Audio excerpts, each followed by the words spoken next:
എന്തൊക്കെയാണ് എല്ലാരും സുഖമല്ലേ?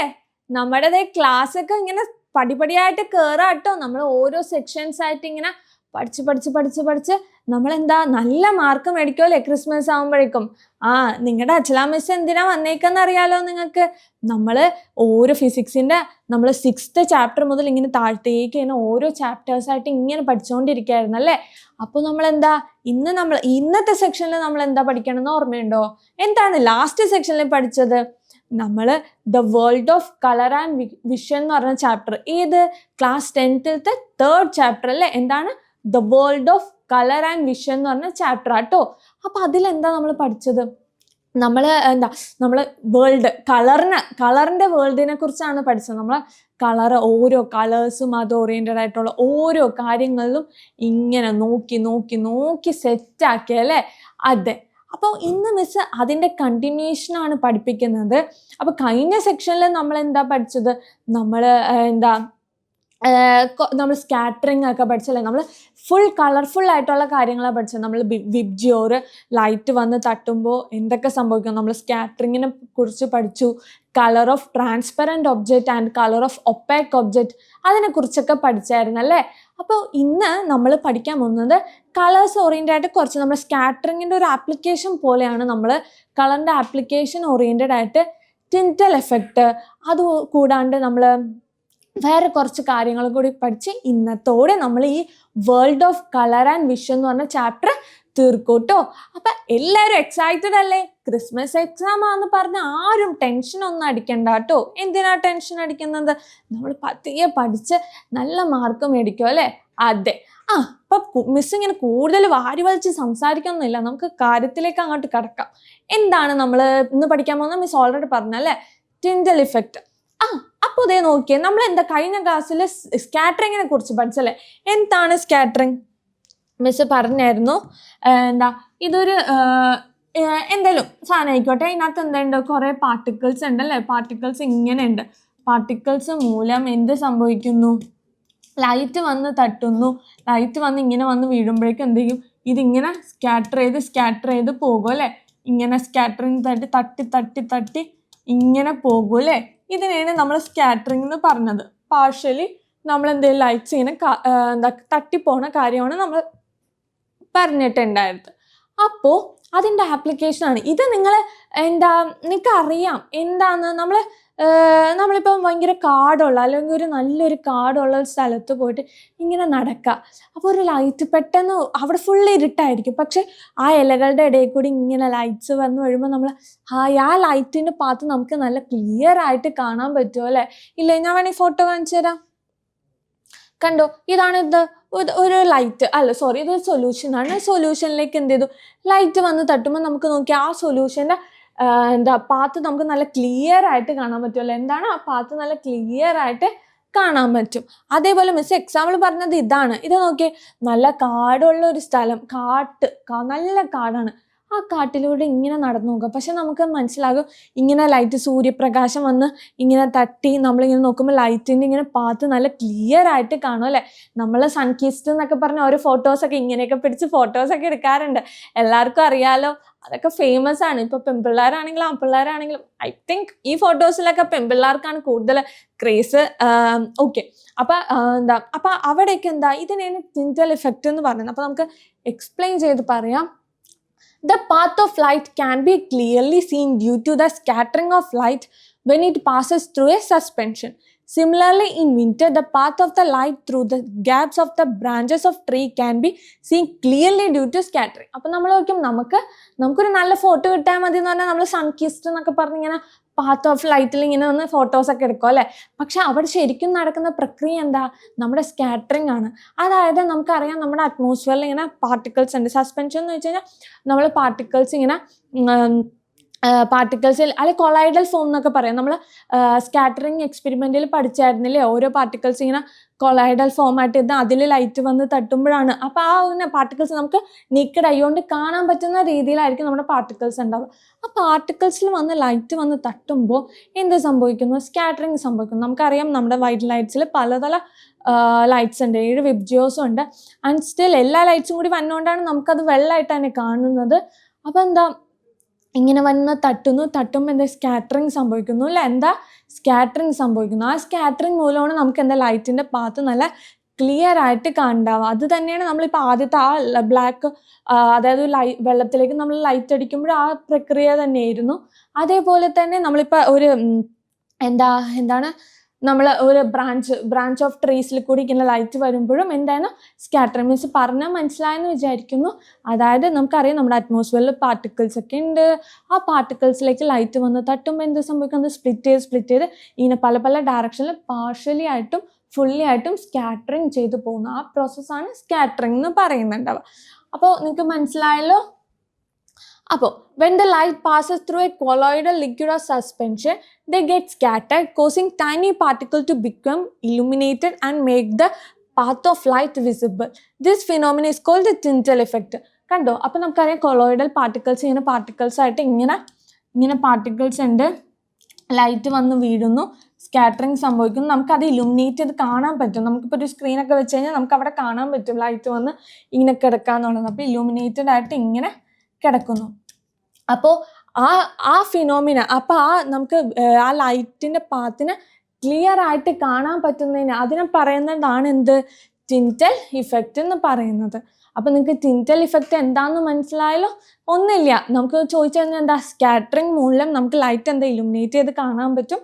And also we can clearly see the path of the light. ആ പ്രക്രിയ മൂലം നമുക്ക് ലൈറ്റിൻ്റെ പാത്ത് നല്ല ക്ലിയർ ആയിട്ട് കാണാൻ പറ്റും. അപ്പോൾ അതിനെയാണ് എന്ത്? ടിൻറ്റൽ ഇഫക്റ്റ് എന്ന് പറയാം. അപ്പോൾ നിങ്ങൾക്ക് എക്സാമിന് ചിലപ്പോൾ ഇങ്ങനത്തെ ക്വസ്റ്റ്യൻ ആയിരിക്കും, വാട്ട് ഈസ് ടിൻറ്റൽ ഇഫക്റ്റ് എന്നൊക്കെ ചോദിച്ചാൽ ഈസി ആയിട്ട് പറഞ്ഞാൽ നമുക്ക് ആദ്യം മനസ്സിലേക്ക് വരേണ്ടത് എന്താ? സ്കാറ്ററിങ്ങിനെ കുറിച്ചായിട്ട്. എന്താണ് സ്കാറ്ററിങ്? അപ്പോൾ അത് മനസ്സിലാകുമ്പോൾ തന്നെ നമുക്ക് എന്താ സിമ്പിളായിട്ട് എഴുതാൻ പറ്റൂ കേട്ടോ. അപ്പോൾ എല്ലാവരും സെറ്റല്ലേ? മനസ്സിലായെന്ന് നോക്കുന്നു.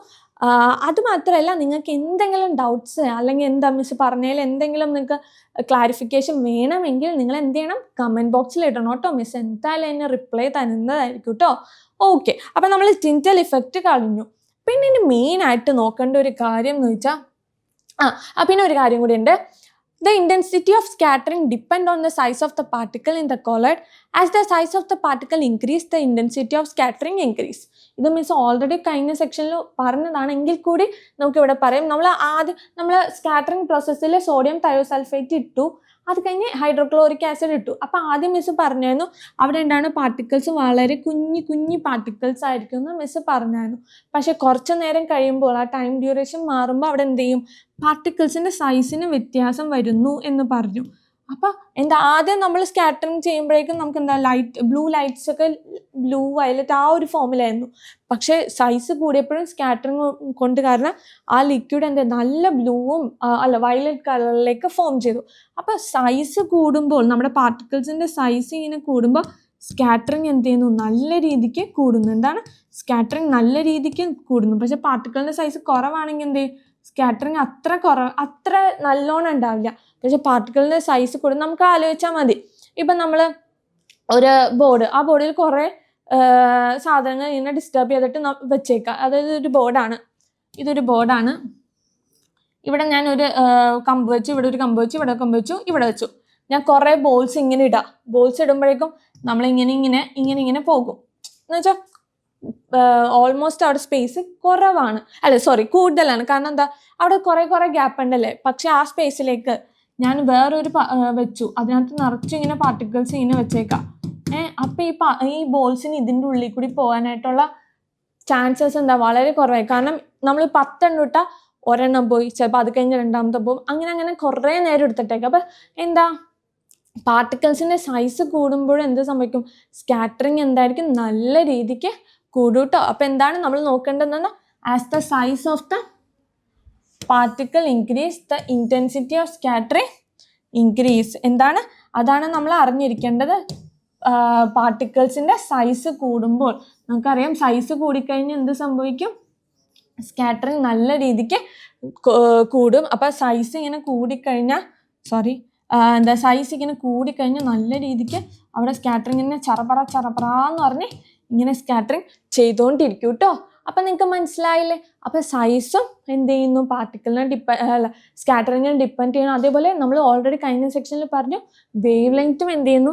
സ്കാറ്ററിങ്ങിനെ ഡിപ്പെൻഡ് ചെയ്യുന്നുണ്ട്. But the factors that influencing the scattering എന്ന് പറയുന്നത് ഒന്നെന്താ size of the particle and the second one wavelength of the particle. Okay set. ഇനിയാണ് നമുക്കറിയാം, മിസ് ഓൾറെഡി കഴിഞ്ഞ സെക്ഷനിൽ പറഞ്ഞായിരുന്നു നമ്മുടെ ആകാശത്ത് ബ്ലൂ കളർ വന്നത് എന്താണെന്ന് പറഞ്ഞായിരുന്നു അല്ലേ. എന്തുകൊണ്ടാണ് ബ്ലൂ കളർ വന്നത്?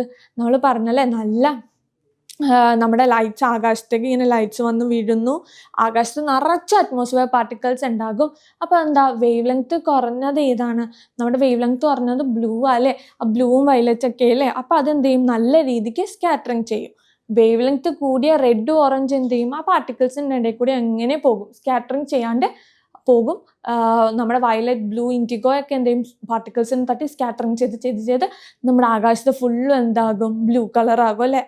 പക്ഷെ നിങ്ങൾ ശ്രദ്ധിച്ചിട്ടുണ്ടാവുമെന്ന് അറിയില്ല, നമ്മളിപ്പോൾ ഒരു രാവിലെ നല്ലൊരു പുലർച്ചെ നമ്മൾ സൂര്യൻ ഉദിക്കുന്ന സമയത്തും അതേപോലെ തന്നെ അസ്തമിക്കുന്ന സമയത്തും നമ്മൾ ശ്രദ്ധിച്ചറിയാം എന്താണ്, നമുക്ക് രണ്ടും ഒരു ഓറഞ്ചിഷ് റെഡിഷ് കളറായിട്ടാണ് കാണുന്നത്. അതെന്തുകൊണ്ടാണ്? നമുക്കറിയാം ഒരു 8 മണി അല്ലെങ്കിൽ ഒരു 8-9 മണി, 8 മണിയല്ല, ഒരു 7 മണി മുതൽ തന്നെ എന്താ നമ്മുടെ ആകാശം നല്ല ബ്ലൂ കളറിലേക്ക് ഫോം ചെയ്യും. And also when it is reaches the time of 6 അല്ലെങ്കിൽ 6 വേണ്ട, ഒരു 5 ഒക്കെ ആകുമ്പോൾ തന്നെ എന്ത് ഷെയ്ഡിലേക്ക് മാറും? ഓറഞ്ചിലേക്ക് മാറും അല്ലേ. അപ്പോൾ അതെന്തുകൊണ്ടാണെന്ന് നോക്കിയേ.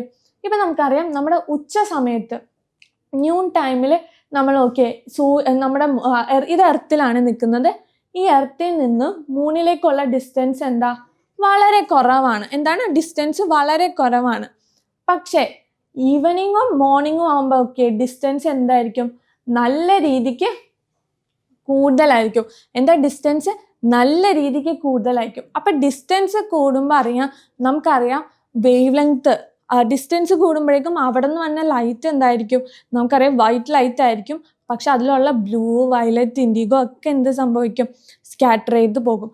പക്ഷെ അത്രയും ഡിസ്റ്റൻസ് സ്കാറ്റർ ചെയ്യാണ്ട് കൂടുതൽ നേരം നിൽക്കുന്നതായിരിക്കും നമുക്കറിയാം നമ്മുടെ ഓറഞ്ച്, റെഡ്, ആ കളേഴ്സൊക്കെ ആയിരിക്കും അത്രയും നേരം സ്കാറ്ററിങ് ചെയ്യാണ്ട് ഉണ്ടാവുക.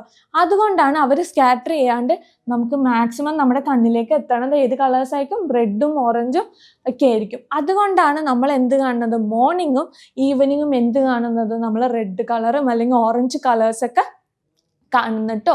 അപ്പം മിസ് ഒന്നും കൂടി പറഞ്ഞുതരാം.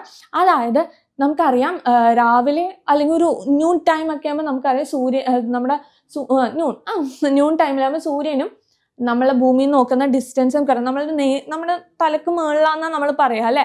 അപ്പം നല്ല ഡിസ്റ്റൻസ് കുറവായിരിക്കും. പക്ഷെ ഈവനിങ്ങും മോർണിംഗും എന്താ?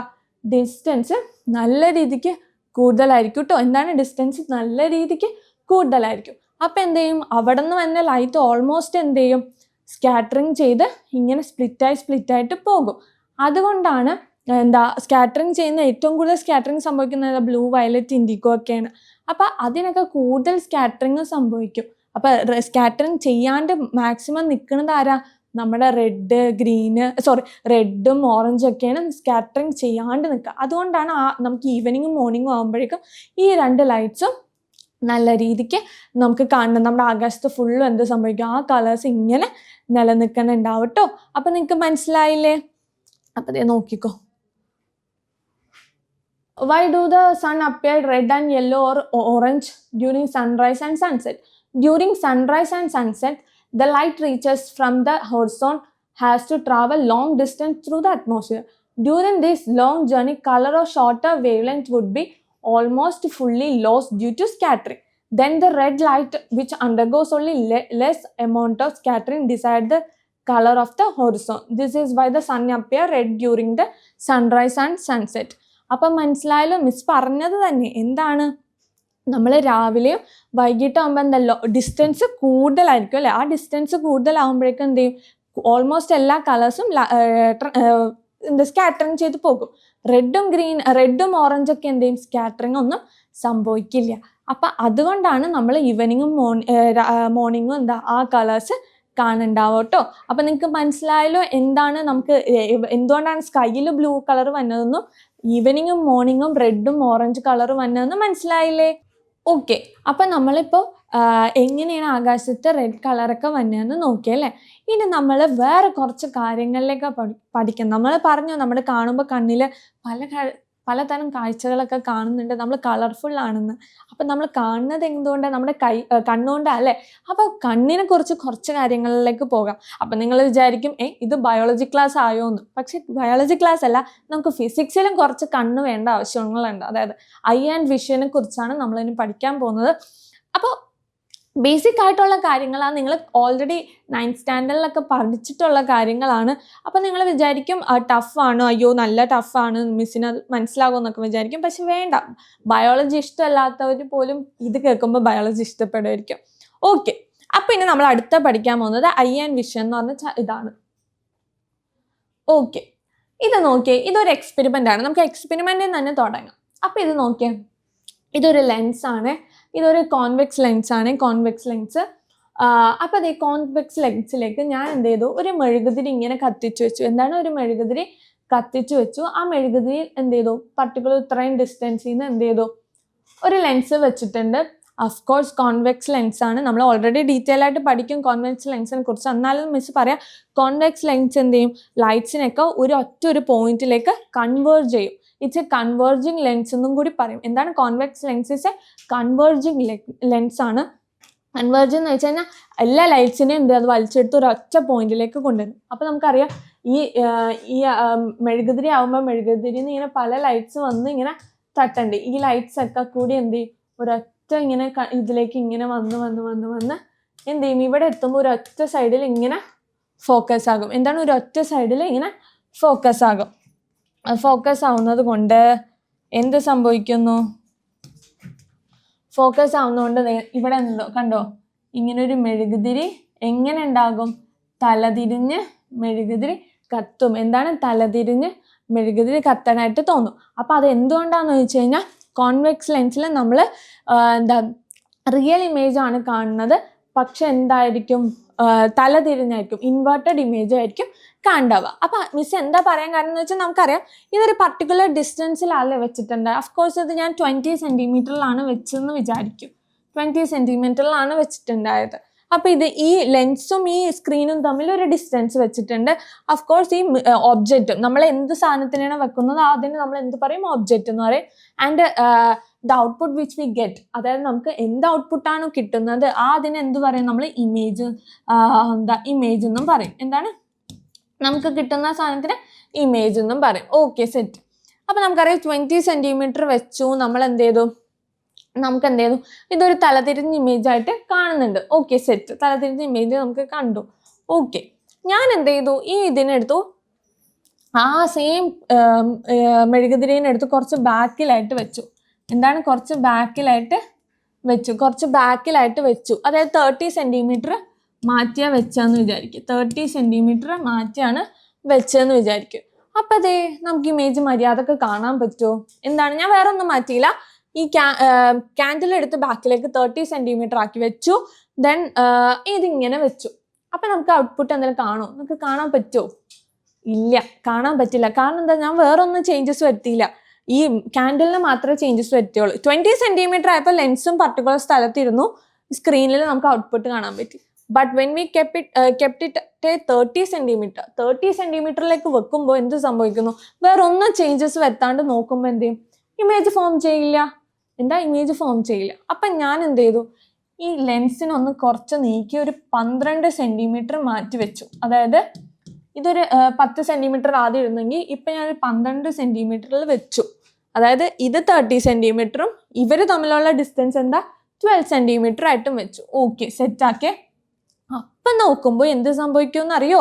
അപ്പം നമുക്ക് എന്താണ്, ഇമേജ് കാണാൻ പറ്റും.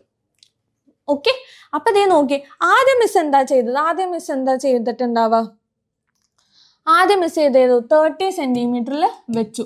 30 സെൻറ്റിമീറ്ററിൽ ഒബ്ജക്റ്റും ലെൻസും തമ്മിൽ വെച്ചു. ലെൻസും തമ്മിൽ വെച്ചു. അപ്പം നമ്മുടെ സ്ക്രീനിൽ എന്ത് കണ്ടു, ഇവിടെ സ്ക്രീനിൽ നമ്മൾ എന്ത് ചെയ്തു, മെഴുകുതിരി കണ്ടു, തലതിരിഞ്ഞിരിക്കണം മെഴുകുതിരി കണ്ടു.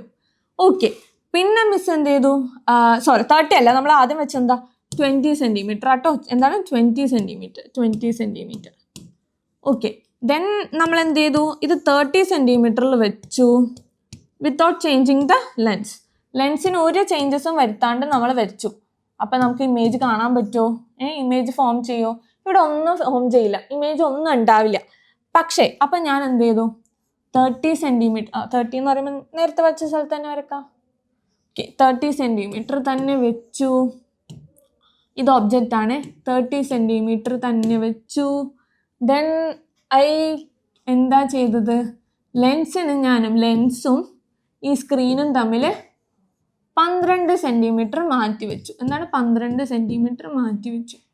അപ്പം എന്ത് ചെയ്തു, നമുക്ക് മെഴുകുതിരി കാണാൻ പറ്റിയിട്ടോ, എന്താണ് മെഴുകുതിരി കാണാൻ പറ്റി, കണ്ടോ? അപ്പം ആദ്യത്തെ കേസിലും കണ്ടു, അവസാനത്തെ കേസിലും കണ്ടു. അതിൻ്റെ ഇടയ്ക്കുള്ള കേസിൽ, അതായത് ലെൻസിന് ഒരു ചേഞ്ചസും വരുത്താണ്ട് ഒബ്ജക്റ്റിന് മാത്രം ചേഞ്ചസ് വരുത്തിയപ്പോഴേക്കും നമുക്ക് ഔട്ട്പുട്ട് കിട്ടിയായിരുന്നോ? ഇല്ല, ഔട്ട്പുട്ട് കിട്ടിയില്ല. അപ്പം അതെന്തുകൊണ്ടായിരിക്കും? ഇനി ഗസസ് നിങ്ങൾക്ക് നിങ്ങളിത് കാണുമ്പോൾ എന്തെങ്കിലുമൊക്കെ മനസ്സിൽ തോന്നുന്നുണ്ടെങ്കിൽ അതൊക്കെ അപ്പം തന്നെ കമൻറ്റ് ബോക്സിലേക്ക് ഇടണം കേട്ടോ. അപ്പം അതെന്തുകൊണ്ടാണെന്ന് മിസ് പറഞ്ഞുതരാം കേട്ടോ. നമ്മൾ കണ്ടത് എങ്ങനെയാ, നമ്മൾ ലെൻസിന് വലിയ മാറ്റങ്ങൾ എന്തെങ്കിലും വരുത്തിയോ? നമ്മുടെ ലെൻസിന് എന്തെങ്കിലും മാറ്റങ്ങൾ വരുത്തിയായിരുന്നോ? ഇല്ല, നമ്മൾ ലെൻസിന് ഒരു ചേഞ്ചസും വരുത്തിയില്ല അല്ലേ. അപ്പം നമ്മൾ അവിടെ ആദ്യത്തെ കേസിൽ ഒബ്ജക്റ്റിന് മാത്രമേ ചേഞ്ചസ് വരുത്തുള്ളൂ, ലെൻസിന് ചേഞ്ചസ് ഒന്നും വരുത്തിയില്ല. അതുകൊണ്ട് തന്നെ എന്താ, നമുക്ക് കാണാം, ലെൻസിലേക്ക് ആ ലൈറ്റ്സ് വന്ന് കൺവേർജ് ചെയ്യാനും അത് വന്ന് ഇമേജ് ആയിട്ട് ഫോം ചെയ്യാനുള്ള ഒരു ചാൻസ് കൊടുത്തില്ല. കാരണം എന്താ, ലൈറ്റ്സ് ഒക്കെ വരികയാണ്, പക്ഷെ ലെൻസ് ഫോക്കസ് ഒരു പർട്ടിക്കുലർ ഫോക്കൽ ലെങ്ത് ഒക്കെ വേണമല്ലോ. ഇപ്പം നമ്മൾ ഇവിടെ നിന്ന് നോക്കുമ്പോൾ ഓക്കെ കണ്ണ് കാണാം, ഓക്കെ സെറ്റ്. പക്ഷെ കുറച്ചും കൂടി നമ്മൾ ഇവിടെ തന്നെ നിൽക്കാം, നമ്മുടെ കണ്ണിന് ഒരു ചേഞ്ചസ് വരുന്നതാണ്. കുറച്ച് ദൂരം വെക്കുമ്പോൾ നമ്മൾ ഇത് എന്തെന്നാ, അത് ആ ഡിസ്റ്റൻസിൽ എന്താന്ന് നമ്മൾ ഡൗട്ട് അടിക്കും അല്ലേ. അതാണ് A clear image was obtained at A same position when the lens with a suitable focal length was used. When the object is placed at a different position, it gets a clear image at the same position. The focal length of the lens must be adjusted accordingly. അപ്പോൾ ആദ്യത്തെ കേസിൽ നമ്മൾ എന്ത് ചെയ്തു, ലെൻസും ആ object വെക്കുമ്പോൾ അതിന് കിട്ടുന്ന അത്ര ഡിസ്റ്റൻസിൽ ലെൻസ് വെച്ചു. അപ്പം നമുക്ക് എന്ത് കിട്ടി, ഇമേജ് കിട്ടി അല്ലേ. പിന്നത്തെ കേസിൽ നമുക്കൊന്നും കിട്ടിയില്ല, ഔട്ട്പുട്ട് കിട്ടിയില്ല. ആൻഡ് ദ തേർഡ് കേസിൽ എന്ത് ചെയ്തു, നമ്മൾ ഒബ്ജക്റ്റ് വെച്ചു, അതിനനുസരിച്ച് എന്തും കൂടി തിരിച്ചു, നമ്മുടെ ലെൻസിനും കൂടി ചേഞ്ചസ് വരുത്തിയപ്പോൾ നമുക്ക് എന്ത് പറ്റി, നമുക്ക് ഇമേജ് ഫോം ചെയ്യാൻ പറ്റിയല്ലേ. അപ്പം നമ്മൾ എന്തും ചെയ്തു, അവർ ആ ലെൻസിന് കൂടി ആ ഫോക്കസിൽ നമ്മുടെ ഇമേജ് വന്ന് ഒബ്ജക്റ്റ് വന്ന് ലെൻസിലേക്ക് വന്ന് വീഴണമെങ്കിൽ അതിന് പറ്റിയ ആ ഡിസ്റ്റൻസിലേക്ക് എത്തിച്ചപ്പോൾ നമുക്ക് എന്ത് കിട്ടി, ഇമേജ് ഫോം ചെയ്ത് കിട്ടിയല്ലേ. മനസ്സിലായല്ലോ? Okay. How are images of objects at a different distance formed on the retina? അപ്പോൾ ഈ കേസിൽ തന്നെ നമ്മൾ ഇത് നോക്കിയേ. അപ്പം നമ്മൾ ഇവിടുത്തെ കേസ് പറഞ്ഞു ഓരോ കേസിലായിട്ട്, അതേപോലെ തന്നെയാണ് നമ്മുടെ കണ്ണിൻ്റെ കേസിലും. നമ്മുടെ കണ്ണിൻ്റെ കേസിൽ നമുക്ക് മെയിനായിട്ട് വേണ്ട നമ്മുടെ ഇമേജസ് എവിടെ ഫോം ചെയ്യുക, നമ്മുടെ കണ്ണിൻ്റെ റെറ്റിനയിൽ വന്നാണ്. അതായത് നമ്മുടെ കണ്ണിന് 3 ലെയേഴ്സ് ഉണ്ടല്ലേ, ആ 3 ലെയേഴ്സിലെ ഇന്നർ ലെയറായ റെറ്റിനയിലാണ്, എന്താണ്, ഇന്നർ ലെയറായ റെറ്റിനയിലാണ് നമ്മുടെ ഇമേജ് ഫോം ചെയ്യുക. എന്തിലാണ് ഇമേജ് ഫോം ചെയ്യുക അല്ലേ, ഇമേജ് ഫോം ചെയ്യുക. അപ്പം ആ ഇമേജ് ഫോം ചെയ്യണമെങ്കിൽ എന്ത് ചെയ്യണം, അവിടെ വന്ന് ലൈറ്റ് വന്ന് വീഴണം. അപ്പം അത് അഡ്ജസ്റ്റ് ചെയ്യണത് ഏതാ, നമ്മുടെ ലെൻസിൽ മര്യാദക്ക് വന്ന് വീണാൽ മാത്രമേ അത് വന്ന് റെറ്റിനയിൽ വന്ന് ലൈറ്റ് വന്ന് വീഴൂ, എന്നാലേ നമുക്ക് കാണാൻ പറ്റുള്ളൂ. അപ്പോൾ ആ ലെൻസിലേക്ക് മര്യാദക്ക് വീഴ്ത്താനും, അതായത് നമുക്കറിയാം നമ്മൾ അങ്ങ് ദൂരെയുള്ള കാര്യം അങ്ങ് ഇത്ര അടുത്തുള്ള കാര്യം നമ്മൾ ക്ലിയർ ആയിട്ട് കാണുന്നുണ്ടല്ലേ, കാണുന്നുണ്ട്. അപ്പം അതെന്താ, നമ്മുടെ ഈ ലെൻസിലത്തെ ഇതാണ് എന്ത്, സീലിയറി മസിൽസ് എന്ന് പറയുന്നത്. ഈ സീലിയറി മസിൽസ് എന്ത് ചെയ്യും, നമ്മുടെ ലെൻസിന് ഇങ്ങനെ അഡ്ജസ്റ്റ് ചെയ്യിപ്പിക്കും.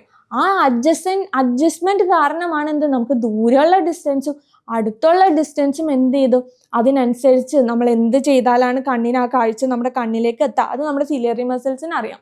അപ്പോൾ ആ സിലിയറി മസിൽസ് എന്ത് ചെയ്യും, അതിനെ അഡ്ജസ്റ്റ് ചെയ്യിപ്പിച്ച് നമ്മുടെ കണ്ണിലേക്ക് വന്ന് ആ ലൈറ്റ്സിന് വന്ന് വീഴ്ത്തി നമ്മുടെ റെറ്റിനയിൽ വന്ന് വീണു നമുക്ക് ആ ഇമേജ് കാണാൻ പറ്റുന്നത്. മനസ്സിലായോ?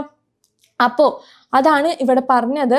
നോക്കിയേ, how are images of the object at A distance formed on a retina. This is made possible by changing the curvature of the lens in the eye with the help of the ciliary muscles by changing the focal length.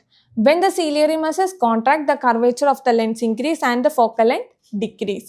അതായത് എന്താന്ന് വെച്ച് കഴിഞ്ഞാൽ നമുക്കറിയാം നമ്മുടെ ciliary muscles ആണ് നമ്മുടെ curvature ലെൻസിൻ്റെ കർവേച്ചറിന് ഇങ്ങനെ set ചെയ്യുന്നത്. കാരണം നമ്മുടെ ഡിസ്റ്റൻസ് മാറുന്നതനുസരിച്ച് എന്ത് സീലിയറി മസിൽസ് കോൺട്രാക്ട് ചെയ്യുകയോ റിലാക്സ് ചെയ്യുകയോ ചെയ്ത് നമ്മുടെ ലൈറ്റ്സിനെയൊക്കെ കണ്ണിലേക്ക് മര്യാദക്ക് കൊള്ളിച്ച് ആ ലൈറ്റ്സ് എന്ത് ചെയ്യും ഇവിടെ വന്ന് നമ്മുടെ റെറ്റിനയിൽ വന്ന് വിടും. ആൻഡ് ഓൾസോ നമ്മുടെ കണ്ണിൽ യൂസ് ചെയ്യുന്ന ലെൻസ് ഏതാണ്? കോൺവെക്സ് ലെൻസ് അല്ലേ? അതാരും മറക്കരുത് കേട്ടോ.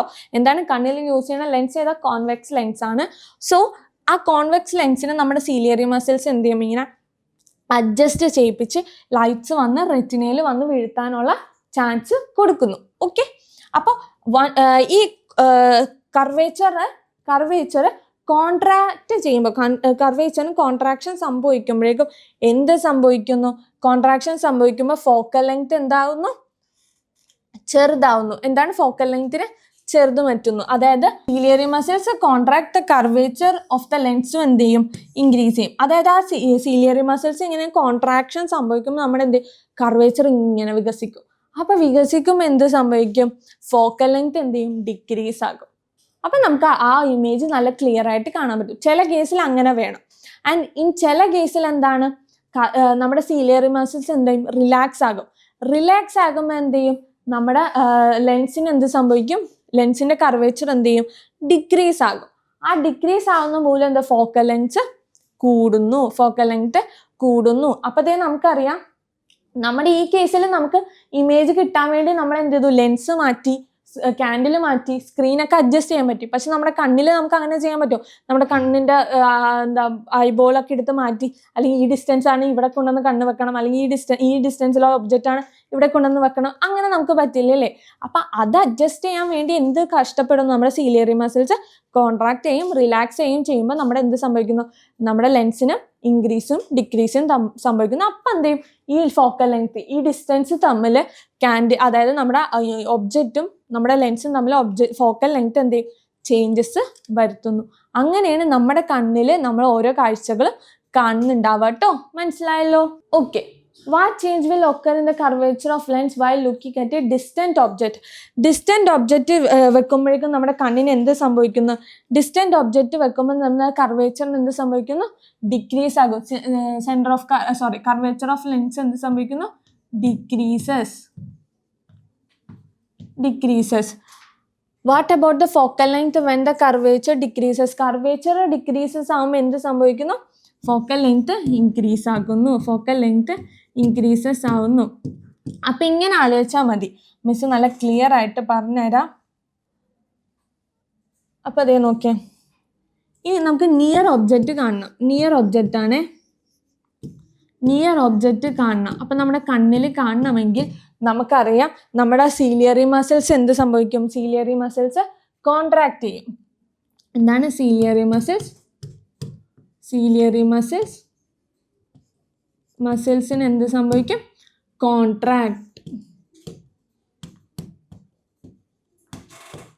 കോൺട്രാക്ട് ആകും. അപ്പം എന്ത് സംഭവിക്കും?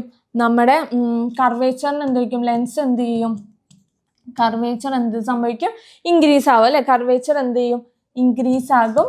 അപ്പം എന്ത് ചെയ്യും? ഫോക്കൽ ലെങ്ത് എന്താ സംഭവിക്കും? ഫോക്കൽ ലെങ്ത്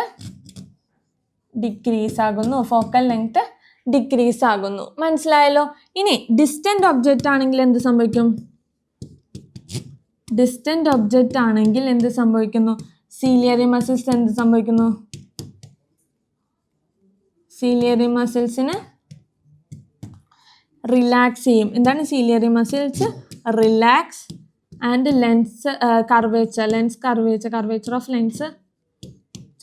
ലെൻസ് എന്ത് സംഭവിക്കുന്നു? ഡിക്രീസ് ആവുന്നു. അപ്പം എന്ത് സംഭവിക്കുന്നു? ഫോക്കൽ ലെങ്ത് കൂടുന്നു. ഫോക്കൽ ലെങ്ത് കൂടിയാൽ മാത്രമല്ലേ നമുക്ക് ഡിസ്റ്റൻസ് ആയിട്ടുള്ള ഒബ്ജക്റ്റ് കാണാൻ പറ്റുള്ളൂ. അപ്പം ഈ കാര്യം ഓർത്താൽ മതി. നിയറർ ഒബ്ജക്റ്റിലാവുമ്പോൾ സീലിയറി മസിൽസ് കോൺട്രാക്ട് ചെയ്യുന്നു, അപ്പം ലെൻസ് ഇൻക്രീസ് ചെയ്യുന്നു, ഫോക്കൽ ലെങ്ത് കുറയുന്നു. Once the distant object ciliary muscles relax ചെയ്യുന്നു, കർവേച്ചർ ഓഫ് ലെൻസ് ഡിക്രീസ് ചെയ്യുന്നു, ഫോക്കൽ ലെങ്ത് എന്ത് ചെയ്യുന്നു? ഇൻക്രീസ് ചെയ്യുന്നു. അപ്പം ഈ കാര്യം നിങ്ങളുടെ മനസ്സിലുണ്ടെങ്കിൽ നമുക്ക് ഈസി ആയിട്ട് എന്ത് ചെയ്യാം? കണ്ണിൻ്റെ കാര്യങ്ങളൊക്കെ പഠിക്കാൻ പറ്റൂ കേട്ടോ. എന്താണ്? കണ്ണിൻ്റെ കാര്യങ്ങളൊക്കെ ഈസി ആയിട്ട് മനസ്സിലാക്കാൻ പറ്റും. അപ്പോൾ ഇതൊക്കെ നമുക്ക് ഡേ ടു ഡേ അറിയേണ്ട കേട്ടോ. കാരണം നമ്മളെങ്ങനെ കാണുന്നത്, നമ്മുടെ കാഴ്ചകൾ, നമ്മുടെ കണ്ണിലേക്ക് ഓരോ കാഴ്ചകൾ എങ്ങനെ എത്തുക എന്നുള്ള കാര്യങ്ങളാണല്ലേ നമ്മളിപ്പോൾ നോക്കുന്നത്. ഓക്കെ, നോക്കേ, the ability of the eye to change the curvature of length and adjust the focal length so that the image of the object always fall on the retina regardless of the position of the object is the power of accommodation of eye. അപ്പോൾ ഇത് എന്തായാലും ചോദിക്കാൻ chance ഉണ്ട്. What is power of accommodation of I എന്നുള്ളത്. അതായത് നമ്മുടെ ഐസിന് എന്ത് മാറ്റാൻ, നമ്മുടെ കർവേച്ചർ ഓഫ് ലെൻസിനെയും ഫോക്കൽ ലെങ്ത്തിനെയൊക്കെ അഡ്ജസ്റ്റ് ചെയ്ത്, എന്നാൽ മാത്രമല്ലേ നമ്മുടെ കണ്ണിൽ നമ്മൾ കാണുന്ന കാഴ്ചകൾ കണ്ണിലെത്തുള്ളൂ. അപ്പം അങ്ങനെ പൊസിഷൻസ് അഡ്ജസ്റ്റ് ചെയ്ത് നമ്മുടെ കണ്ണിലേക്ക് എല്ലാ കാഴ്ചകളും മര്യാദക്ക് എത്തിക്കാനുള്ള ആ പ്രോസസ്സ്, ആ ഒരു ഇതിനെ പറയുന്നതാണ് the power of accommodation of I. കണ്ടോ, പവർ, ആ കണ്ണിൻ്റെ ഒരു പവർ തന്നെയാണത്. കണ്ടോ, നമ്മൾ കാണുന്ന കാഴ്ചകൾ അത് എത്ര ഡിസ്റ്റൻസിലുള്ളതാണെങ്കിലും അടുത്തുള്ളതാണെങ്കിലും അത് ഫോക്കൽ ലെങ്ത് ഒക്കെ അഡ്ജസ്റ്റ് ചെയ്ത്, അല്ലെങ്കിൽ നമ്മുടെ ലൈറ്റ്സ് കർവേച്ചർ ഓഫ് ലെൻസിനെയൊക്കെ അഡ്ജസ്റ്റ് ചെയ്ത് അത് കോൺട്രാക്റ്റും റിലാക്സ് ഒക്കെ ചെയ്ത് നമ്മുടെ കണ്ണിലേക്ക് കറക്റ്റ് ഇമേജ് എത്തിക്കുന്ന അതിനെയാണ് എന്ത് പറയുന്നത്, power of accommodation of eye എന്ന് പറയുന്നുണ്ടാവും കേട്ടോ. അപ്പം നിങ്ങൾക്ക് മനസ്സിലായല്ലോ എന്താണ് power of accommodation of eyes എന്നുള്ളത്. ഓക്കെ, ഇനി നിങ്ങളൊരു ബുക്ക് എടുത്ത്, ഞാൻ എന്ത് ചെയ്തു, ഈ സാധനം ഞാൻ എൻ്റെ മൂക്കിൻ്റെ അടുത്ത് ഇങ്ങനെ വെച്ചു. ഈ മൂക്കിൻ്റെ അടുത്ത് വെച്ചപ്പോഴേക്കും എനിക്ക് ഈ സാധനം മര്യാദക്ക് കാണാൻ പറ്റും. നിങ്ങൾ നോക്കും, ഈ സാധനം എന്നല്ല, നമ്മളൊരു ബുക്ക് എടുത്ത് കണ്ണിൻ്റെ ഇങ്ങനെ അടുത്ത് മൂക്കിലേക്ക് ഇങ്ങനെ എത്തിച്ചു. ആ ബുക്കിലുള്ള സാധനങ്ങൾ നമുക്ക് മര്യാദക്ക് കാണാൻ പറ്റുമോ? ഇല്ല. പക്ഷെ പതിയെ അത് ഇങ്ങനെ കണ്ണിൻ്റെ ഇങ്ങനെ നിൽക്കി നോക്കുമ്പോൾ നമുക്കൊരു പർട്ടിക്കുലർ പോയിന്റ് എത്തുമ്പോൾ എന്ത് ചെയ്യാൻ പറ്റും, നമുക്ക് നല്ല രീതിക്ക് ഇമേജസ് കാണാൻ പറ്റും. ഒരു പർട്ടിക്കുലർ പോയിന്റ്, ചിലപ്പോൾ അത് ഇത്രയാകും. അപ്പോൾ ആ ഒരു പർട്ടിക്കുലർ പോയിന്റിനെയാണ് എന്ത്, നിയർ പോയിന്റ് എന്ന് പറയണ്ടാവുക. എന്താണ്, മിസ് ഒരു ബുക്ക് എടുത്തു, ബുക്ക് ഇങ്ങനെ മൂക്കിൻ്റെ അടുത്ത് വെച്ചു. പതിയെ മൂക്കിൻ്റെ അടുത്ത് വെക്കുമ്പോൾ എന്തായിരിക്കും, നമുക്കത് കാണാനേ പറ്റില്ല. മര്യാദക്ക് അതിലുള്ളത് എന്താണെന്ന് പോലും നമുക്ക് വായിക്കാൻ പറ്റില്ല. വൺസ് അത് നീക്കി നമുക്കൊരു പോയിന്റ് എത്തുമ്പോൾ എന്ത് മനസ്സിലാവും, ഇതിലുള്ളത് നല്ല രീതിക്ക് കാണാൻ പറ്റുമെന്ന് മനസ്സിലാവില്ലേ. ആ പോയിന്റിനെയാണ് എന്ത്, നിയർ പോയിന്റ് എന്ന് പറയണത്. പിന്നെ നമുക്ക് കുറച്ച് ദൂരേക്ക് കൊണ്ടായാലും എന്ത് ചെയ്യും, നമുക്കത് ആഫ്റ്റർ ഓൾ ഒരു നല്ലൊരു ഡിസ്റ്റൻസ് വരെ നമുക്ക് എന്ത് ചെയ്യാൻ പറ്റും, അത് കാണാൻ പറ്റും അല്ലേ. അതിനെയാണ് ഇൻഫിനിറ്റി പോയിന്റ് എന്ന് പറയുന്നത്. അപ്പം നമുക്ക് നോക്കാം. To read a book by holding it close to your nose, can you see the letters clearly? No.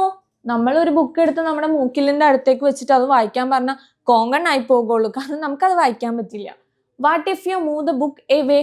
Book ഒന്ന് നീക്കി നോക്കിയേ, നമുക്ക് വായിക്കാൻ പറ്റും അല്ലേ, കുറച്ച് കഴിയുമ്പോഴേക്കും വായിക്കാൻ പറ്റും. Okay, at what distance of the eyes can you see the letters clearly? ഏത് ഡിസ്റ്റൻസിലായിരിക്കും നമുക്ക് ലെറ്റേഴ്സ് ക്ലിയർ ആയിട്ട് കാണാൻ പറ്റുക? The distance is the least distance of distinct vision. The near point at which an object can be seen clearly is the near point. For healthy eyes, the minimum distance for clear vision is 25 centimeter.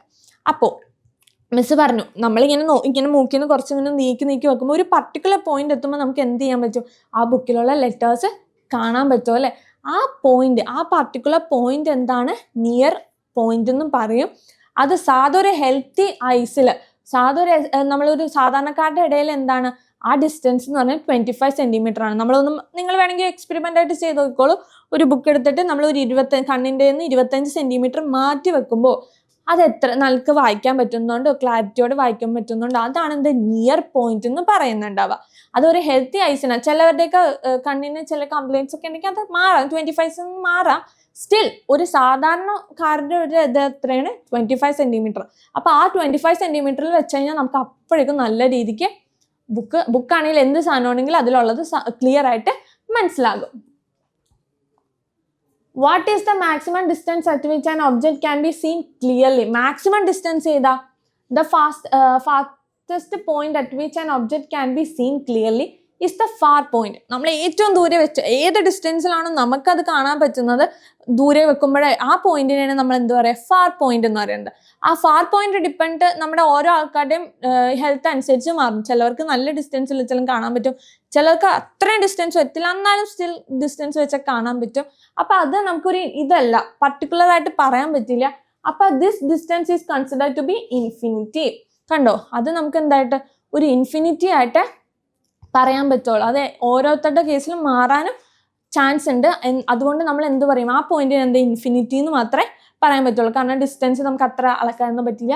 പക്ഷെ near point എപ്പോഴും എത്ര 25 centimetre ആണ്. ഒരു സാധാരണക്കാരുടെ കേസിൽ 25 centimetre ആട്ടോ. അപ്പം near പോയിന്റും ഡിസ്റ്റൻറ്റ് പോയിന്റ്, അതായത് ഫാർ പോയിന്റും എന്താണെന്ന് നിങ്ങൾക്ക് മനസ്സിലായല്ലോ. അപ്പം നിങ്ങൾ എക്സാമിന് നിയർ പോയിന്റ് എന്താ, ഫാർ പോയിന്റ് എന്താന്നൊക്കെ ചോദിച്ചാൽ നല്ല ക്ലിയർ ആയിട്ട് ആൻസർ പറഞ്ഞു കൊടുക്കണം കേട്ടോ.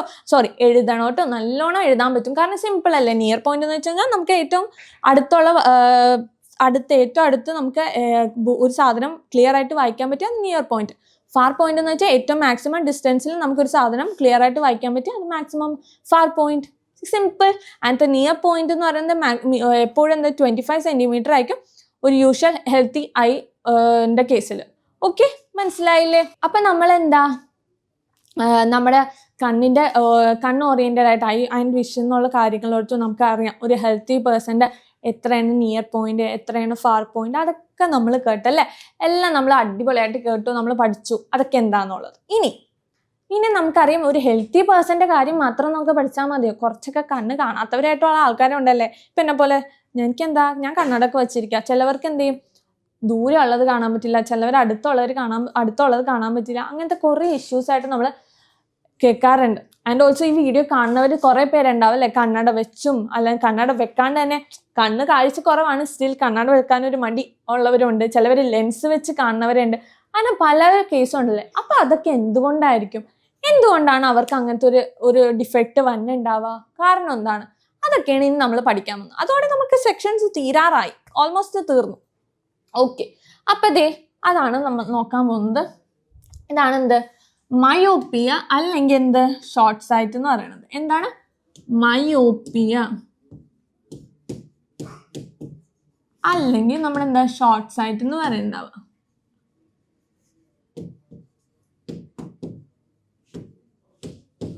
ഷോർട്ട് സൈറ്റ് എന്ന് പറയുന്നുണ്ടാവുക. നമുക്കറിയാം നമ്മുടെ ഫോക്കസ് നമ്മുടെ ഒരു സാധാരണ കണ്ണാണെങ്കിൽ കണ്ണിൽ എങ്ങനെ വന്ന കോൺവെക്സ് ലെൻസ് വന്ന് അത് ലൈറ്റ്സ് ഫുള്ള് കൺവേർജ് ചെയ്യണത് എന്തിലാണ്, റെറ്റിനയിൽ വന്ന് കൺവേർജ് ചെയ്യും അല്ലേ.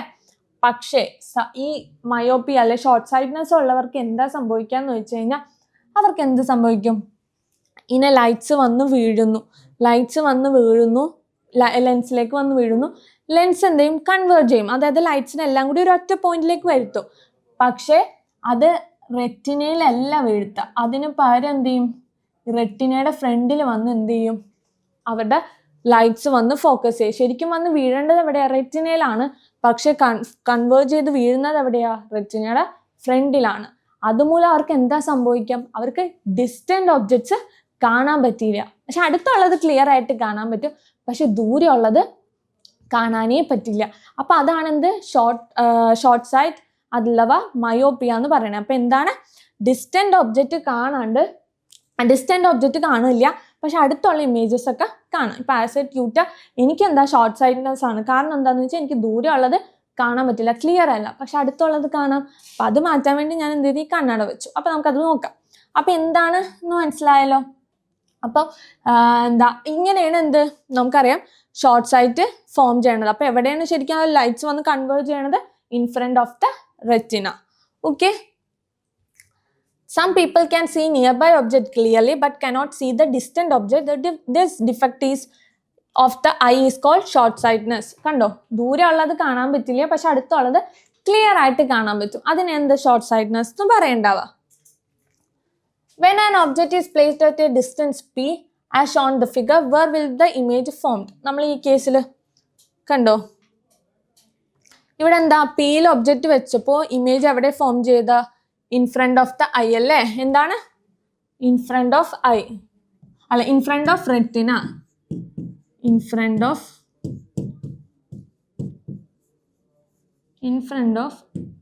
Retina. Can the object be seen clearly? കാണാൻ പറ്റുമോ? നമുക്ക് ക്ലിയർ ആയിട്ട് ഇമേജ് കാണാൻ പറ്റുമോ? ഇല്ല, പറ്റില്ല. കാരണം നമുക്ക് ശരിക്കും ലൈറ്റ് വന്ന് വീഴേണ്ടത് എവിടെ? റെറ്റിനയിലാണ്. പക്ഷെ എവിടെ വന്ന് വീണത്? In front of the retina അല്ലേ. അപ്പൊ അത് കാണാൻ പറ്റില്ല. What if the object is at Q ആണെങ്കിലോ? കണ്ടോ, ഈ കേസിലാണെങ്കിൽ എന്ത് സംഭവിക്കും? ക്യൂവിൽ വന്ന് ലൈറ്റ് വന്ന് കാരണം അടുത്താ അല്ലേ. ഇത് ദൂരെയുള്ള ഇമേജ് ആയിരുന്നു, പക്ഷെ ഇത് അടുത്തുള്ള ഇമേജ് ആകുമ്പോൾ നല്ല ക്ലിയർ ആയിട്ട് കാണാൻ പറ്റും അല്ലേ. അപ്പൊ എന്ത് സംഭവിക്കുന്നു? can see the image, can see the image. For people with this defect, the far point will not be infinite, it will be at a certain distance from the eye. അപ്പോൾ നമ്മൾ already പറഞ്ഞു far പോയിന്റും near പോയിന്റും. അപ്പോൾ ഇങ്ങനത്തെ ഉള്ളവർക്ക് far point clear ആയിരിക്കില്ല. എന്താണ്, ദൂരെയുള്ള പോയിന്റ് ക്ലിയർ ആയിരിക്കില്ല, പക്ഷെ നിയർ പോയിന്റ് എന്തായിരിക്കും, ക്ലിയർ ആയിരിക്കും കേട്ടോ. മനസ്സിലായില്ലേ? അപ്പൊ ഇങ്ങനത്തെ ഉള്ള അസുഖം മാറ്റാനായിട്ട് എന്ത് ചെയ്താൽ മതി? അപ്പൊ ഇതിന് ചിലപ്പോൾ ചിലവരുടെ ഡിഫക്റ്റ് എന്തായിരിക്കും, സൈസ്, ഐബോൾസിന്റെ സൈസിന് വ്യത്യാസം വരും, അതൊക്കെ കൊണ്ടായിരിക്കും. അല്ലെങ്കിൽ പവർ ഓഫ് ലെൻസ് കുറവ്, അങ്ങനത്തെ ഒക്കെ ഉണ്ടാകും. അപ്പൊ അതൊക്കെ മൂലമായിരിക്കും ഇത് അസുഖം ഉണ്ടാവുക. അപ്പൊ സൈസ് ഓഫ് ദ ഐബോൾസ് എന്തായിരിക്കും, ലാർജ് ആയിരിക്കും. എന്താണ്, size of the eyeballs large ആയിരിക്കും. അതേപോലെ പവർ ഓഫ് ലെൻസും എന്തായിരിക്കും, മോർ ആയിരിക്കും. അപ്പൊ ഇതൊക്കെ ഒരു ഇത് ചില കേസിൽ ചിലപ്പോൾ സൈസിന് മാത്രമേ പ്രോബ്ലം ഉണ്ടാവും, സൈസ് ഓഫ് ഐബോൾസിന് മാത്രമേ പ്രോബ്ലം ഉണ്ടാവുള്ളൂ, പവർ കറക്റ്റ് ആയിരിക്കും. ചിലരുടെ പവറിന് പ്രോബ്ലം ഉണ്ടാവും, size of the eyeball correct ആയിരിക്കും. അങ്ങനെ ഓരോ ഇഷ്യൂസ് ആണ്, depend upon the person the situation may be change. അപ്പോൾ ഈ ഡിഫക്റ്റ് മാറാൻ എന്ത് യൂസ് ചെയ്താൽ മതി? അവരെന്ത് ചെയ്യണം, കോൺകേവ് ലെൻസ് യൂസ് ചെയ്താൽ എന്ത് മാറ്റാൻ പറ്റും, നമുക്ക് ഷോർട്ട് സൈറ്റ്സ് മാറ്റാൻ പറ്റും. എന്താണ്, കോൺകേവ് ലെൻസ് യൂസ് ചെയ്താൽ മതി. Okay, set. അപ്പോൾ അതേ മിസ് കാണിച്ചതാ, കണ്ടോ, ഇതാണ് സാധാരണ ഒരു ഷോർട്ട് സൈറ്റുള്ള അസുഖമുള്ള ഒരാളുടെ കണ്ണിന് വന്ന പ്രോബ്ലം. അപ്പോൾ അത് മാറ്റാൻ എന്ത് ചെയ്തു, ഒരു കോൺകേവ് ലെൻസ് വെച്ചു. അപ്പോൾ എന്ത് ചെയ്തു, കറക്റ്റായിട്ട് റെറ്റിനയിൽ വന്ന് ലൈറ്റ് വന്ന് വീഴും. ഓക്കെ, ഇനി അടുത്ത കേസാണ് നമ്മുടെ ലോങ് സൈറ്റ്. എന്താണ് ലോങ് സൈറ്റ് എന്ന് പറയുന്നത്? എന്താണ് ലോങ് സൈറ്റ്? അതാണ് എന്ത്, ഹൈപ്പർ മെട്രോപ്പിയ എന്ന് പറയുന്നത്. എന്താണ്, ഹൈപ്പർ മെട്രോപ്പിയ അല്ലെങ്കിൽ ലോങ് സൈറ്റ് എന്ന് പറയുന്നത്. ഹൈപ്പർ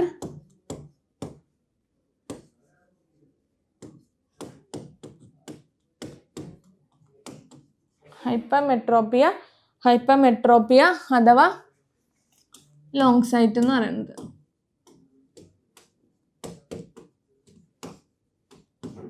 ഓക്കെ, ഇവരുടെ കേസിൽ എന്താ, നേരത്തെ കേസിൽ എന്തായിരുന്നു, കണ്ണിന്റെ നമ്മുടെ റെറ്റിനയുടെ മുമ്പിലാണ് ലൈറ്റ് വന്ന് കൺവേർജ് ചെയ്യുക. പക്ഷെ ഇവരുടെ കേസിൽ എന്താ, കണ്ണിന്റെ, അതായത് നമ്മുടെ റെറ്റിനയുടെ ബാക്കിലാണ് എന്ത് വന്ന് വീഴുക, ലൈറ്റ് വന്ന് കൺവേർജ് ചെയ്യുക, അതായത് റെറ്റിനയുടെ ബാക്കിൽ.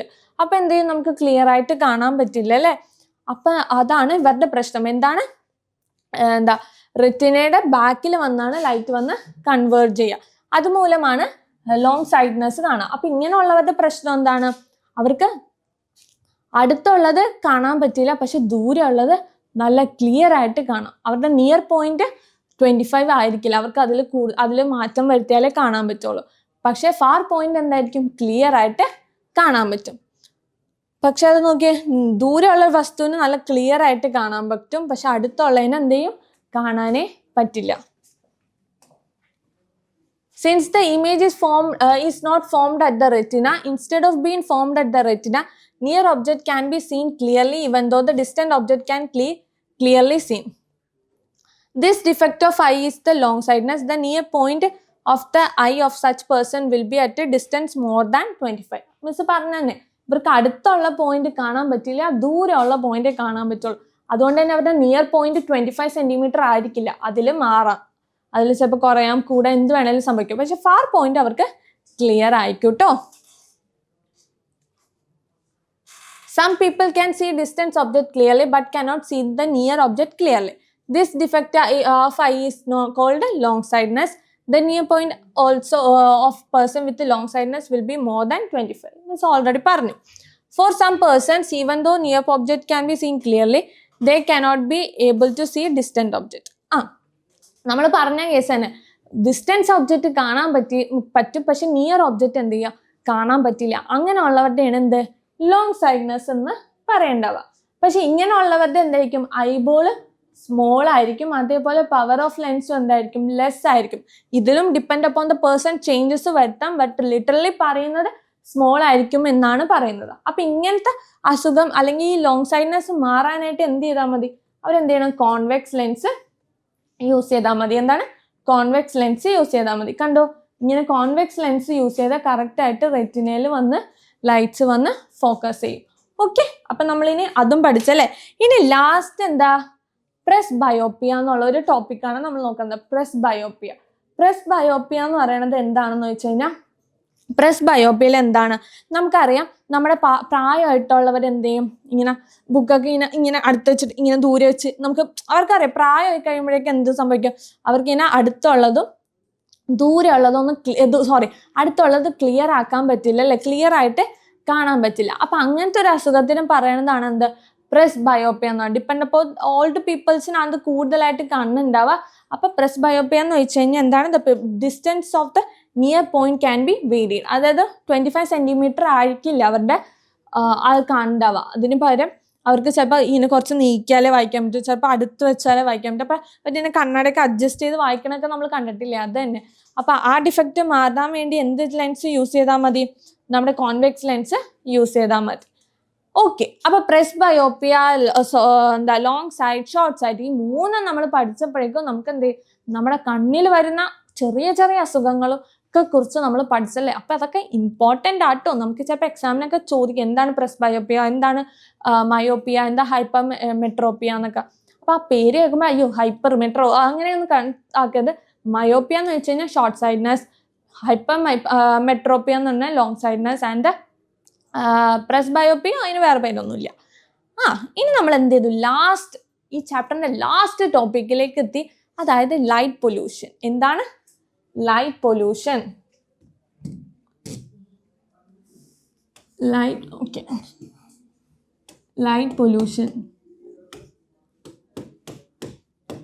Light pollution. Although light is essential for the survival of life on the earth, artificial lights harm the natural habitat of the biosphere. Light pollution refers to the creation of artificial light in excessive amount of and intensity. Artificial light adversely affect the reproduction and the predation of many natural animals. നമ്മൾ ഓർക്കും light pollution കൊണ്ട് എന്താ പ്രശ്നം, എന്താണ് light എന്താന്നൊക്കെ നമ്മൾ വിചാരിക്കും അല്ലേ. പക്ഷെ ഇതുണ്ട്. കാരണം എന്ന് വെച്ചാൽ നമുക്കറിയാം, നമ്മളുടെ ഒരു സന്തോഷത്തിന് നമ്മൾ കുറേ ലൈറ്റ്സും ആർട്ടിഫിഷ്യൽ ലൈറ്റ്സും ഒക്കെ വാരി വെതറി എങ്ങനെ ഇട്ടു. പക്ഷെ ചില ജീവജാലങ്ങൾക്കൊക്കെ എന്ത് ചെയ്യും, അത് പറ്റില്ല. അവരുടെ ഹാബിറ്റാറ്റ് എന്തായിരിക്കും, ഭയങ്കര calm and quiet, and also they need a darker mode. അതായത് അവരുടെ ലൈഫ് എന്താ ഡാർക്കർ രീതിയിലായിരിക്കും പോകണം. അവിടെ ആയിരിക്കും നല്ല ഒരു വലിയൊരു ലൈറ്റ് എടുത്തിട്ട് അങ്ങനെ അവരുടെ കാട്ടിലേക്കും അതിലേക്കും മരത്തിലേക്കും ഒക്കെ അടിച്ചു കഴിഞ്ഞാൽ എന്താ സംഭവിക്കും, അവരുടെ ലൈഫിന് ത്രെട്ടണിങ് ആണ്. കാരണം നമുക്കറിയാം, നമ്മൾ കിടന്നുറങ്ങുമ്പോൾ ലൈറ്റ് ഇട്ടാൽ നമുക്ക് ദേഷ്യം വരുന്ന കൂട്ടത്തിലാണ് നമ്മൾ പല വരും അല്ലെ. ആ സമയത്ത് അവരുടെ ഹാബിറ്റാറ്റിൽ പോയിട്ട് ലൈറ്റ്സ് നമ്മൾ ഇട്ട് കഴിഞ്ഞാൽ അത് ഒരു തെറ്റായ കാര്യം തന്നെയാണ് അല്ലെ. അപ്പൊ അതൊക്കെ എന്താ ശരിക്കും അവർക്ക് അത് അഫക്ട് ചെയ്യുമ്പോൾ ഇൻഡയറക്ട്ലി പലപ്പോഴും നമുക്കും അത് അഫക്ട് ചെയ്യുന്നുണ്ട്. നമ്മുടെയൊക്കെ അറിയാം, നമ്മുടെ ലൈഫ് സൈക്കിൾസിലൊക്കെ നമുക്കറിയാം, നമ്മൾ പരസ്പരം അങ്ങോട്ടും ഇങ്ങോട്ടും കണക്റ്റഡ് ആണല്ലേ. അപ്പൊ അതൊക്കെ ഇൻഡയറക്ട്ലി അഫക്ട് ചെയ്യും. അപ്പോൾ excess of artificial light adversely affect the natural activity, mental and physical health of the human. അപ്പൊ അതുമൂലം എന്താ, നമ്മുടെ നാച്ചുറൽ ആക്ടിവിറ്റീസും കുറച്ച് ഹ്യൂമൻ ഓറിയന്റഡ് ആയിട്ട് കുറെ കാര്യങ്ങൾക്ക് എന്ത് സംഭവിക്കും, നെഗറ്റീവായിട്ട് വരും. അപ്പൊ അത് മാറ്റാൻ നമ്മൾ എന്ത് ചെയ്യണം, നമ്മൾക്ക് ആവശ്യമുള്ളപ്പോൾ മാത്രം ലൈറ്റ് ഇടാം, ആവശ്യമില്ലാത്തപ്പോൾ ദെൻ സ്വിച്ച് ഓഫ്. പിന്നെ നമുക്കറിയാം, നമ്മളെ സെലിബ്രേഷനിലൊക്കെ ലൈറ്റ് ആണ് വേണ്ടത്, സ്റ്റിൽ അതെന്താണ് ഒരു പ്രോബ്ലം തന്നെയാണ്. അപ്പൊ എന്ത് ചെയ്യണം, അതിന് നമ്മൾ സൊല്യൂഷനായിട്ട് എന്ത് ചെയ്യണം, നമുക്ക് ആവശ്യമുള്ളപ്പോൾ മാത്രം ലൈറ്റ്സ് ഇടാം, ആവശ്യമില്ലാത്തപ്പോൾ ലൈറ്റ്സ് ഓഫ് ചെയ്യുക. അപ്പൊ എന്തേ നോക്കിയേ, The other consequence of light pollution എന്താ, causes difficulty during night drive. നമുക്കറിയാം നമുക്ക് ഓപ്പോസിറ്റ് തന്നെ ഒരു കൊട്ട വണ്ടിയിൽ ലൈറ്റ്, ഇപ്പൊ എല്ലാവർക്കും വെള്ള ലൈറ്റാ. ആ വെള്ള ലൈറ്റ് നമ്മൾ ഒരു ഡ്രൈവിംഗ് സ്കിൽ അല്ലെ, ഡ്രൈവ് ചെയ്യണ ആൾക്കാർക്ക് അതെന്തോ ഒരു ബുദ്ധിമുട്ടല്ലേ. അപ്പോൾ വാം ലൈറ്റ്സ് എപ്പോഴും യൂസ് ചെയ്യാറ്. നമ്മൾ പറയും പണ്ടൊക്കെ ഒരു യെല്ലോയിഷ് കളർ ആയിരിക്കും, പക്ഷെ ഇപ്പൊ വൈറ്റ് ലൈറ്റ്സ് ഒക്കെയാണ് യൂസ് ചെയ്യുന്നത്. അപ്പൊ അതൊക്കെ ഡ്രൈവ് ചെയ്യണതിന് ഒരു ബുദ്ധിമുട്ടാണ്. Make astronomical observation difficult by obstructing the night sky. നമുക്കറിയാം, നമ്മൾ നിരീക്ഷണം രാത്രിയൊക്കെ ആയിരിക്കും നമ്മൾ ആസ്ട്രോണമി ഓറിയന്റഡ് ആയിട്ടുള്ള ആൾക്കാരൊക്കെ ആകാശത്ത് നിരീക്ഷിക്കുക. അപ്പൊ എന്താ, എല്ലാവരും കൂടി ലൈറ്റ് അങ്ങോട്ട് ഇട്ട് ആകാശത്തേക്കും ലൈറ്റ് പുറത്തേക്കും ലൈറ്റ് ഫുൾ ലൈറ്റ് ആകുമ്പോഴേക്കും അത് ക്ലിയർ ആയിട്ട് കാണാനൊന്നും പറ്റില്ല. The light from multi storeyed flats mislead migrated birds. അപ്പൊ നമുക്കറിയാം, ഈ ഫ്ലാറ്റ്സ് ഒക്കെ വരുമ്പോൾ അവരുടെ അട്രാക്ഷന് വേണ്ടി അവർ ലൈറ്റ്സ് ഒക്കെ ഇടുമെങ്കിൽ പോലും, പക്ഷെ അതൊക്കെ എന്താ, കുറെ ബേർഡ്സ് ഉണ്ട്, ആനിമൽസ് ഉണ്ട്, അതൊക്കെ അവർക്ക് ഒരു calm and quiet and feel good ഒരു സ്ഥലം വേണമായിരിക്കും. പക്ഷെ അപ്പോഴായിരിക്കും ഈ ലൈറ്റ്സ് ഒക്കെ വന്നിട്ടുണ്ടാവും. അപ്പൊ അതൊക്കെ എന്തെയും മിസ്ലീഡ് ചെയ്യും അവര്. ഓക്കെ, അപ്പോൾ എന്താ നമ്മളിപ്പോൾ ലൈറ്റ് പൊല്യൂഷന് കുറേ പ്രോബ്ലംസ് ഒക്കെ നോക്കി, നമ്മൾ എന്താണ് ലൈറ്റ് പൊല്യൂഷൻസ് എന്നൊക്കെ നോക്കി, ആൻഡ് ഓൾസോ കുറേ ഡിസീസിനെ കുറിച്ചും പഠിച്ചു. ആൻഡ് ഓൾസോ നമ്മളെന്താ ടിൻഡൽ ഇഫക്റ്റിനൊക്കെ കുറിച്ചൊക്കെ പഠിച്ചല്ലേ. നമ്മുടെ സൂര്യൻ്റെ ഉച്ചക്കും ഈവനിങ് ഒക്കെ എന്താണ് ഓറഞ്ച്, ഉച്ചക്കല്ല രാവിലെയും ഈവനിങ് ഒക്കെ എന്താ ഓറഞ്ചും യെല്ലോ ഒക്കെ, അതൊക്കെ നമ്മൾ നോക്കിയല്ലേ. അപ്പോൾ ഇത്രയും പഠിച്ചു കഴിഞ്ഞപ്പോൾ നമ്മൾ എന്ത് ചെയ്തു, നമ്മുടെ ഇന്നത്തെ സെക്ഷൻ തീർന്നു, ആൻഡ് ഓൾസോ ഈ ചാപ്റ്ററും തീർന്നു. അപ്പോൾ എല്ലാവർക്കും ഈ ചാപ്റ്ററിന് എന്താണെന്നൊക്കെ മനസ്സിലായെന്ന് വിചാരിക്കുന്നു. എന്തെങ്കിലും ഡൗട്ട് ഉണ്ടെങ്കിൽ എന്ത് ചെയ്യുക, പ്ലീസ് കമൻറ്റ് ചെയ്താൽ മതി. മിസ് എന്തായാലും ഡൗട്ട്സ് ഒക്കെ ക്ലിയർ ആക്കും. അപ്പോൾ എല്ലാവർക്കും ഈ ക്ലാസ് ഇഷ്ടമെന്ന് വിചാരിക്കുന്നു. ഓക്കെ, നമുക്ക് അടുത്ത ക്ലാസ്സിൽ അടുത്ത സെക്ഷനിൽ വേറെ ചാപ്റ്റർ ആയിട്ട് ക്ലിയർ ആയിട്ട് പഠിക്കാം. Okay, hope you guys enjoy this video. Okay, bye.